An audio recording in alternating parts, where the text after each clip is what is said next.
Welcome to the Learning Pines YouTube. We hope this video helps.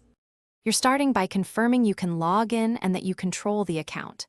Open Facebook settings now and go to Security and Login. This puts you where two-factor lives. Make sure your phone and an Authenticator app are nearby so you can test codes immediately and locate any stored backup codes. If a recovery email exists, verify you can access it. Once done, remove any outdated phone numbers so you won't lock yourself out later. Next, choose or repair the authentication method: SMS, an Authenticator app, or a physical security key. If you use an app, open it and confirm the device clock is synced to network time because time drift breaks codes.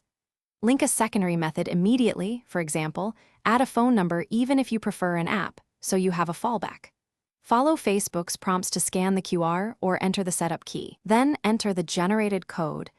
Finish by generating backup codes and storing them somewhere secure but accessible, a password manager or a printed copy locked away. Log out deliberately and sign back in to test the entire flow. Enter your password, then the 2FA code from your chosen method, and confirm successful access. If you encounter a lockout, use one of the backup codes or start Facebook's account recovery. Make sure to update methods once you regain access. Troubleshooting tip: if Authenticator codes fail, sync your device clock and retry immediately. Thanks for watching. Consider subscribing if we helped you.